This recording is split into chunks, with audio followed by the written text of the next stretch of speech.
aquí volvemos. Estamos hablando con el doctor Carlos Fernández Viadero, que nos está ilustrando perfectamente, médico geriatra, y nos está ilustrando de esos pequeños problemas que empezamos a tener con las demencias.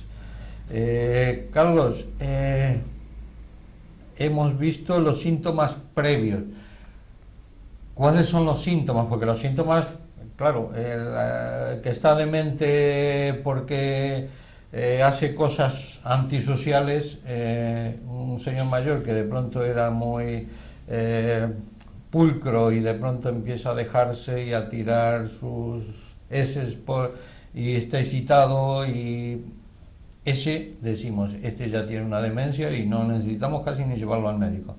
Pero estas etapas de la demencia, temprana o intermedia o ya más grave, ¿cuáles serían esos síntomas? Bueno, inicialmente podemos hablar de dos grandes tipos de síntomas: los síntomas propios de la enfermedad y lo que se denomina síntomas conductuales de la enfermedad, que son muy frecuentes. Los síntomas propios de la enfermedad básicamente van a consistir en un trastorno de memoria. Inicialmente un trastorno de la memoria que denominamos la memoria a corto plazo. El paciente olvida hechos recientes o realiza la misma pregunta a su familiar durante, por ejemplo, una tarde 15 veces. Hemos salido hoy, hemos ido a ver a Juanito hoy, tenemos que ir a comprar la comida. Son muy reiterativos. Además de los trastornos de memoria, fundamentalmente, como te digo, memoria reciente, que se denomina memoria a corto plazo, también pueden aparecer trastornos relacionados con el lenguaje. Entonces, bueno, pues este tipo de trastornos, el paciente muchas veces, bueno, pues lo que tiene son dificultades para denominar objetos, ¿no? Bueno, no es capaz de decir que una lámpara es una lámpara, que un botón es un botón, y que una cuchara es una cuchara, y que una camisa es una camisa, por ejemplo, ¿no? Además de eso, bueno, pues estos serían, digamos, aspectos de carácter relacionado con la memoria que se denomina semántica, ¿no? Eso es importante porque la familia muchas veces, sobre todo cuando es una pareja de personas mayores, los tratan de ocultar. Es decir, dice, no, pero si a mí me dice que una camisa es una camisa, no me la nombra como camisa, me dice eso que se pone por los brazos. Es decir, no sabe decir camisa, no sabe decir botón, pero muchas veces sucede que el cónyuge de cualquier sexo, o a veces incluso alguno de los hijos, pues trata de ocultar estos síntomas. No, bueno, si eso será porque se está haciendo mayor, y esos síntomas hay que relatárselos al médico y que el médico determine si son de la demencia o no son de la demencia. En cuanto a los otros síntomas... Sí, los otros síntomas están centrados con ya la presencia de trastornos en las actividades instrumentales y las actividades de la vida diaria. Antes comentábamos, bueno, pues que el paciente empieza a tener inicialmente problemas para elegir la ropa apropiada. Por ejemplo, bueno, pues un día que está lloviendo sale mangas de camisa, o un día que hace calor se pone 2 chaquetas y un abrigo. Posteriormente el paciente no solo ya no es capaz de elegir la ropa apropiada, sino que generalmente, bueno, pues tiene dificultades en ponerse la ropa, es incapaz de abrocharse la ropa o de colocarse la ropa de forma adecuada. Y posteriormente empezarían ya los trastornos con actividades básicas de la vida diaria. Habitualmente el diagnóstico se produce en esta etapa, ¿no? En la etapa en que el paciente tiene trastornos en actividades instrumentales y el trastorno en las actividades básicas de la vida diaria. Habitualmente, bueno, pues el paciente va a perder habilidades como es, bueno, pues habilidades de bañarse de forma autónoma, de ir al aseo de forma autónoma, va a acabar bueno, pues perdiendo la continencia tanto urinaria como fecal, y a partir de ahí, bueno, pues ya estaríamos en una fase severa de la enfermedad, en la cual lo que va a predominar es una pérdida progresiva del lenguaje. Posteriormente, bueno, pues en las fases avanzadas, el sujeto no solo ya no es capaz prácticamente ni tan siquiera de hablar, o simplemente dice palabras simples, sino que, bueno, pues va a llegar un momento en que el sujeto no va a ser capaz de deambular, aunque no tenga problemas de fuerza en las extremidades inferiores, para, bueno, pues entrar en la fase final en la cual, bueno, pues el sujeto por supuesto, bueno, pues habitualmente no puede comer por sí solo, le cuesta mantenerse sentado, etcétera. Y en cuanto a los trastornos conductuales, ¿tienen tratamiento? Es decir, ¿cuál vendría a ser un trastorno conductual, por ejemplo? Pues un trastorno conductual, el más frecuente, aunque es el menos llamativo, generalmente es la apatía. La apatía, bueno, pues es una pérdida de alguna manera, digamos, de la actividad, con lo cual el paciente está todo el día sentado, como adormilado, como ausente. Es un síntoma que puede aparecer en algunos estudios, dicen que hasta en el 80-90% de los casos en algún momento de la enfermedad, pero es un síntoma que es poco problemático, ¿no? Los síntomas más problemáticos están relacionados fundamentalmente con los trastornos conductuales en forma de trastornos delirantes o trastornos alucinatorios, y también en forma de trastornos de agresividad, bien agresividad verbal o incluso agresividad de carácter físico, ¿no? Con habitualmente fenómenos que nosotros denominamos oposición al cuidado. El paciente se niega o se opone a que le hagamos prácticamente cualquier tipo de tarea. ¿Y esos síntomas conductuales tienen tratamiento?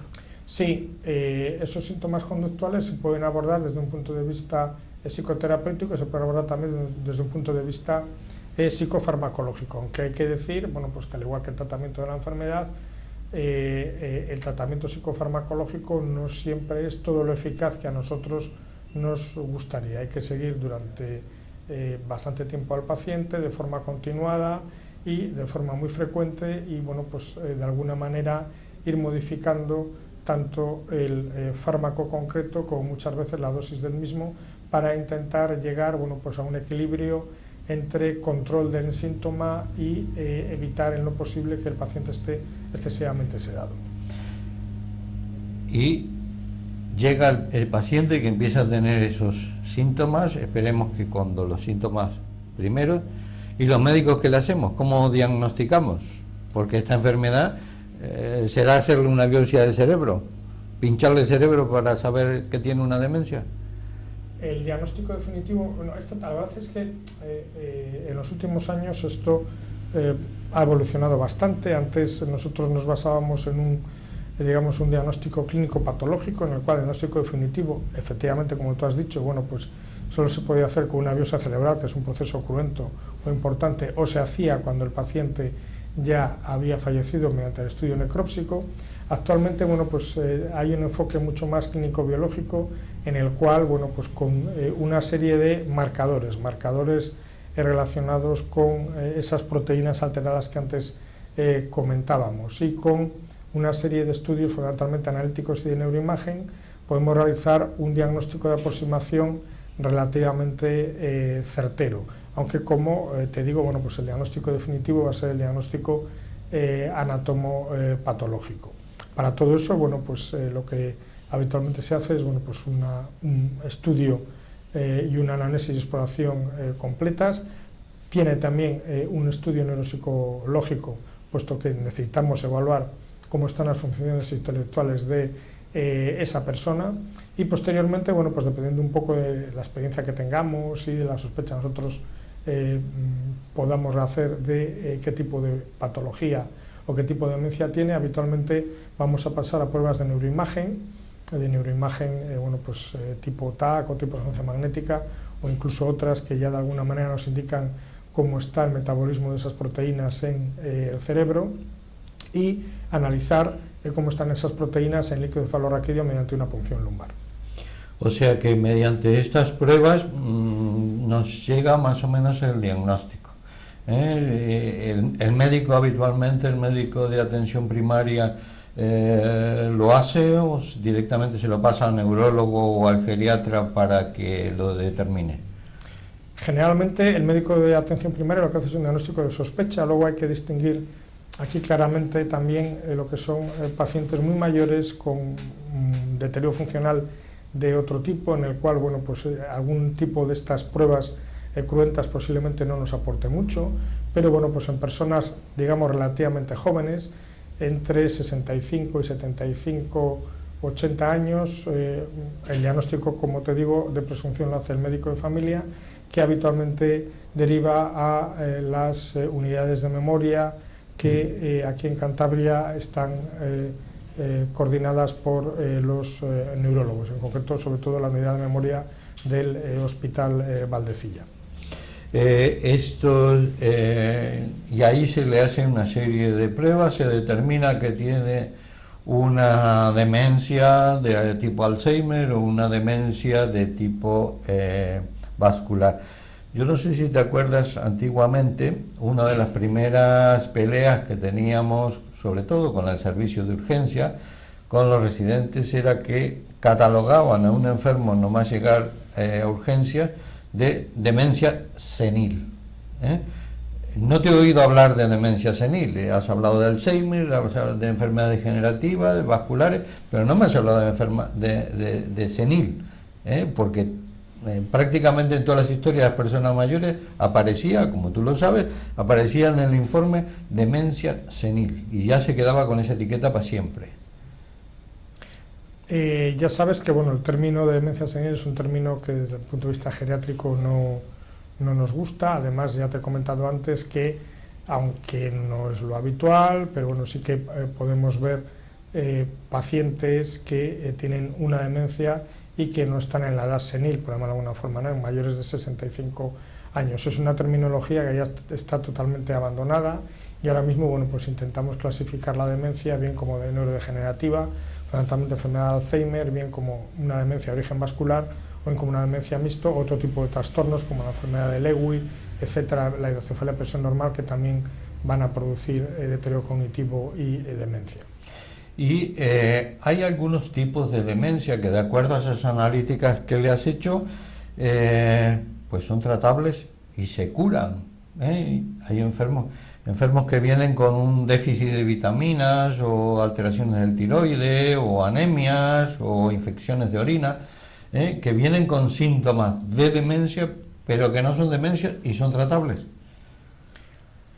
Hay una serie de deterioros cognitivos o demencias que pueden ser reversibles. Fundamentalmente, bueno, pues posiblemente los dos más importantes sean los déficits del complejo vitamina 12 ácido fólico y la hidrocefalia a presión normal, que bueno, pues con un tratamiento bien quirúrgico o bien medicamentoso, ese cuadro puede revertir completamente.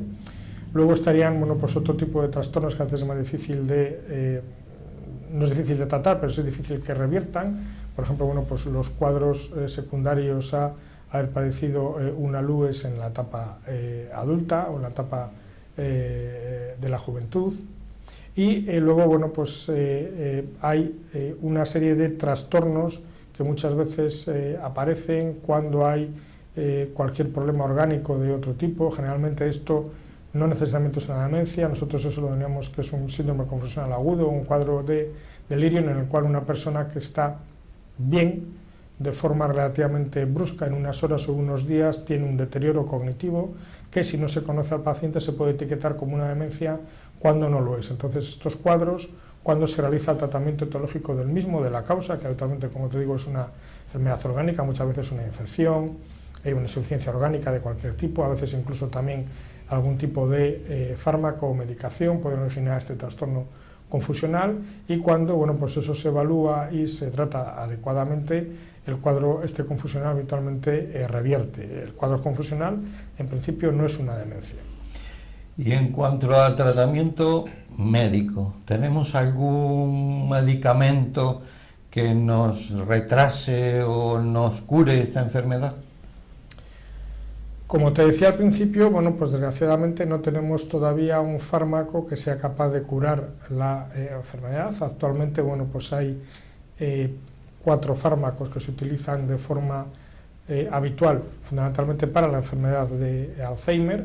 Estos fármacos, de alguna manera, lo que hacen es modular los procesos de neurotransmisión, de comunicación entre las neuronas en el cerebro, y además de eso, bueno, pues algunos autores hacen hincapié en que de forma ocasional se pueden ensayar pequeños suplementos de vitamina B12, ácido fólico e incluso vitamina E.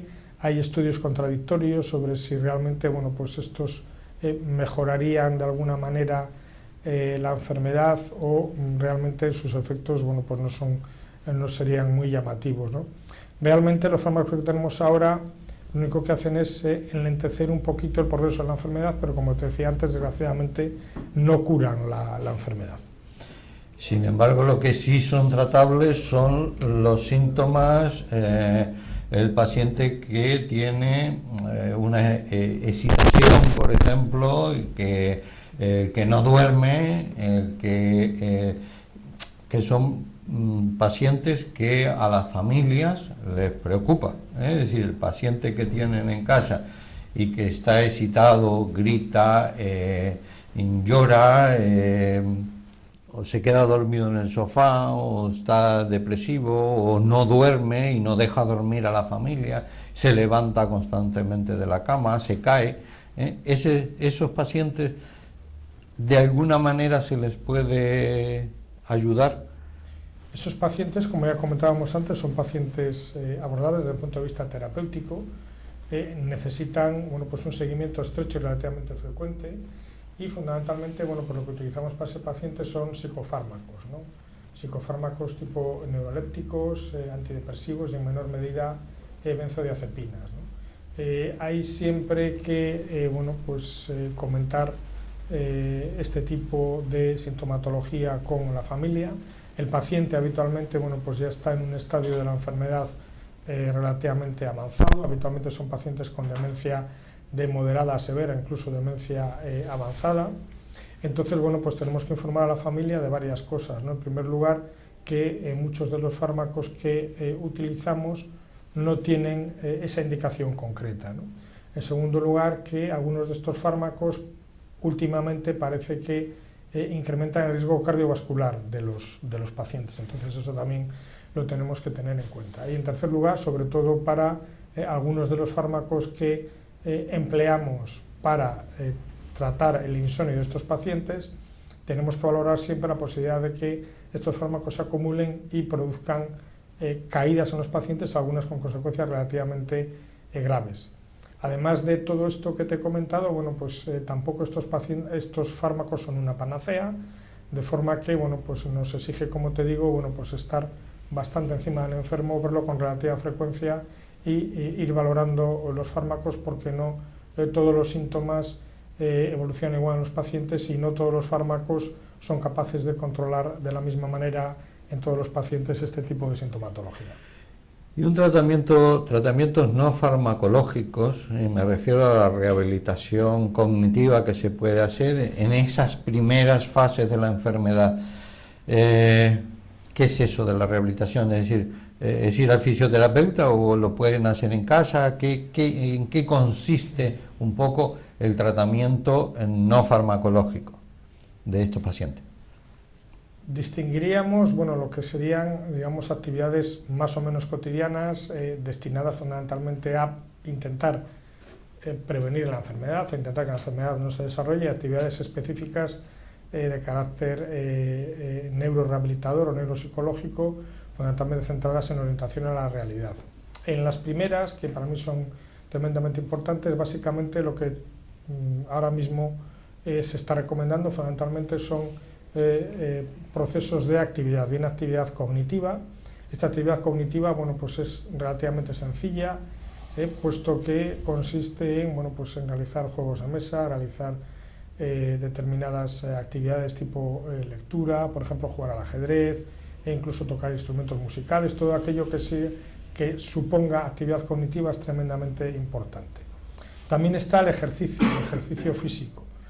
Hay muchos estudios que de alguna manera avalan que aquellos pacientes que realizan ejercicio físico tienen menor riesgo de padecer la enfermedad, o si ya la padecen tienen una evolución relativamente más favorable o mejor en el tiempo. Entonces, este ejercicio físico inicialmente se recomendaba ejercicio aeróbico, pero ahora también se recomienda ejercicio contra la resistencia, incluso estiramiento y ejercicios relacionados con el control del equilibrio. Luego estaría ya la terapia específica, fundamentalmente para pacientes en las etapas de enfermedad leve o moderada, relacionadas fundamentalmente con terapias de orientación a la realidad y otro tipo de terapias que realizan los psicólogos clínicos.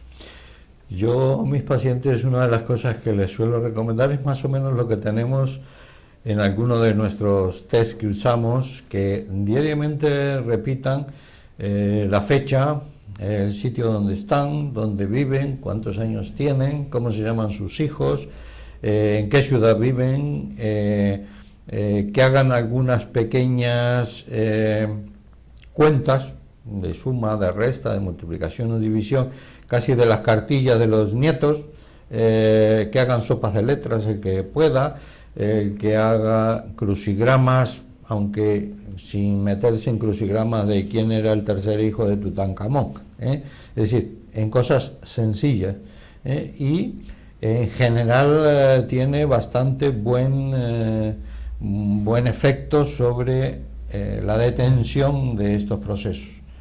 Es decir, el proceso, cuando estimulas el pienso, es decir, cuando piensa la cabeza y fija un poco la atención, se les nota una cierta mejoría y una cierta independencia a estos pacientes, pero siempre en etapas leves. Es decir, ya el que está en una fase avanzada, lógicamente no le vamos a curar. Lo que tú dices, bueno, pues es realmente lo que se hace, aunque, como yo digo, bueno, pues es mucho más divertido que antes que hacer una sopa de letras o hacerte un crucigrama solo en casa, bueno, pues salir con tu círculo de amistades, hacer juegos de mesa, jugar a las cartas, jugar al parchís, ir a ver un concierto, hacer actividades de ocio y otro tipo de actividades, bueno, pues instrumentales, que son relativamente complejas y que obligan al cerebro a entrenarse, siempre conjugando actividad mental con actividad física. No hemos hablado de los aspectos nutricionales, entonces, bueno, pues hay una serie de estudios que también analizan los aspectos nutricionales y parece, bueno, pues que una dieta relativamente sana, fundamentalmente una dieta de tipo mediterráneo en la cual predominen los pescados y los alimentos con vitaminas tipo ácido fólico y vitamina B12, así como el aceite de oliva y otra serie de alimentos, fruta, verdura, legumbre, etcétera, de alguna manera parece que va a tener o que puede tener un efecto beneficioso no solo a nivel cardiovascular, sino también a nivel del deterioro cognitivo. Pues de alguna manera, en una frase, ¿me puedes decir si podemos prevenir tener una demencia? Pues sí, mira, hay dos artículos recientes de revistas médicas que tienen dos títulos muy concretos. Uno es la prevención es la mejor medicina y otro es la mejor prevención es la actividad. Muy bien. Bueno, Carlos, se nos ha agotado el tiempo y te tengo que agradecer, y nuestros televidentes, de que les has instruido sobre el tema de demencia, que es un tema que nos preocupa a todos y nos preocupa el no caer en esa enfermedad. Creo que nos has ilustrado y nos has orientado perfectamente. Muchas gracias por haberte acercado aquí al gabinete sanitario, donde también hacemos chequeos geriátricos y hacemos la detección de todos estos problemas. Así que muchas gracias y, señores, nos despedimos aquí de este programa de Salud y Sociedad, que hace una nueva etapa en Popular Televisión. Muchas gracias.